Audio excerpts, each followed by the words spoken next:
Kita ingin meninjau yang pertama terlebih dahulu perkabaran di Kuantan, Pahang untuk kita melihat bagaimana sebenarnya Kuantan dilaporkan hujan sejak beberapa hari ini dari semalam juga, dan jika telah bersedia di panggilan video bersama dengan saya pada ketika ini adalah Muhammad Syafiq Zufairi Ruslan Afendi, salah seorang yang berada di pusat penempatan sementara banjir berada di talian pada ketika ini. Assalamualaikum, selamat pagi.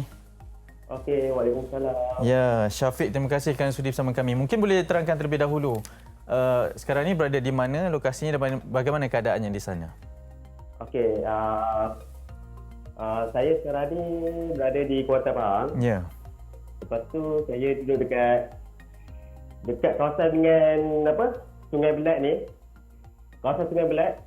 So hasil waktu banjir ni bermula daripada air pasang dekat Sungai Belat dan dia melimpah dekat sekeliling rumah ni yang kalian yang boleh tengok. Okey, so disebabkan air pasang tu dia telah mengakibatkan hampir 1,000 penduduk dan perumahan ni dan kampung yang terjejas akibat banjir. Ya, dan kita dapat lihat suasana di sana dan mungkin ini keadaan yang semakin teruk atau telah sedikit reda daripada air yang naik di kawasan anda berada sekarang ini? Okey, sekarang ni dah nampak surut dah daripada sebelum ni, sebab sebelum ni amat tinggi jugalah. Macam boleh tengok kat belakang rumah ni sampai sampai ke paras tingkap. Okey. So sekarang ni dah reda sikit lah. Tapi masih ada orang lagi lah dekat PPS tu. Dan saya duduk di PPS SMK Gudang Rasau. Ya, tapi maksudnya ada mangsa yang telah pun dibenarkan untuk kembali ke rumah masing-masing? Sekarang ni dah ada yang dah boleh pulang ke rumah masing-masing. Contohnya yang duduk dekat kawasan perumahan ni. Okey. Okey, so kawasan perumahan ni dia dah boleh pulang sebab dah okey dah. Sebab asalnya kawasan perumahan pun dia naik air juga. Ya. So sekarang ni terkesan dekat kawasan perumahan saya ni dekat rumah kampung je lah. Okey. Okey, sekarang Syafiq maksudnya sekarang masih berada di PPS dan difahamkan Syafiq juga adalah masih belajar, seorang pelajar. Mungkin boleh kongsikan keadaan bagaimana setiap mangsa ditempatkan di sana, bagaimana keadaannya, bagaimana bantuan makanan yang diberikan dan juga segala prosedur yang perlu dilakukan ketika berada di PPS.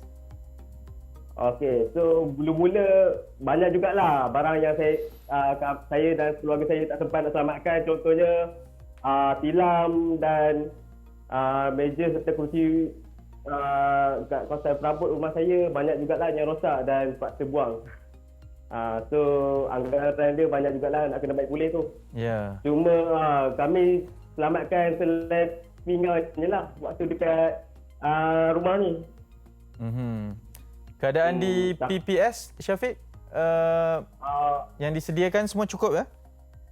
Alhamdulillah, terima kasih juga kepada anggota sukarelawan, pihak JKM, pihak rela dan pihak bomba serta cikgu-cikgu yang sudi terlibat dalam menjajakan program PPS ni. Ya. Syafiq, kalau nak ditanyakan, kawasan yang anda berada sekarang ni betul-betul di kawasan nama tempatnya. Di mana ya? Dia di Taman Desa Bistari.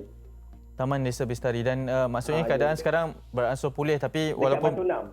Ya, keadaan beransur pulih tetapi walaupun begitu masih ada lagi amaran yang dikeluarkan berkenaan dengan keadaan hujan. Jadi mungkin antara nasihat yang diberikan oleh pihak berkuasa pada ketika ini kepada seluruh mangsa dan penduduk di sana?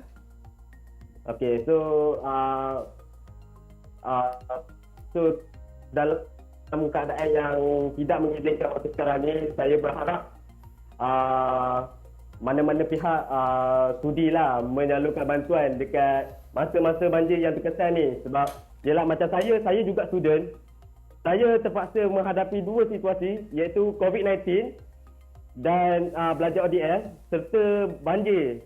So agak sukarlah bagi saya untuk saya hadapi situasi sebegini. Ya, apapun kita doakan agar segalanya dipermudahkan insya-Allah dan jaga diri Syafiq dan keluarga bersama penduduk di sana. Okey, terima kasih. Okey, so saya nak sampai nak sampaikan pesanan kepada rakan-rakan sekelas saya. Okey. Iaitu daripada batch Arkari Studio, good luck lah untuk final studio ni. Sebab tahun depan kami semua akan praktikal. So, Okey. buat yang terbaik. Tak jumpa lah maksudnya ya. Ya? Tak jumpa lah maksudnya rakan-rakan sekelas nanti. Memang tak jumpa. Kami semua ODL. Okey, okey. Baik, Syafiq belajar di mana? Saya study di UiTM Puncak Alam. Okey. Fakulti. Baik, berdekatan bersama kami saja. Okey, jaga diri Syafiq, insya-Allah segalanya dipermudahkan. Jaga SOP ya. Okey, terima kasih. Jumpa lagi. Okey, baik. Itu dia saudara Muhammad Syafiq Zufairi Ruslan Effendi, salah seorang masa banjir di Pahang yang berkongsikan keadaannya.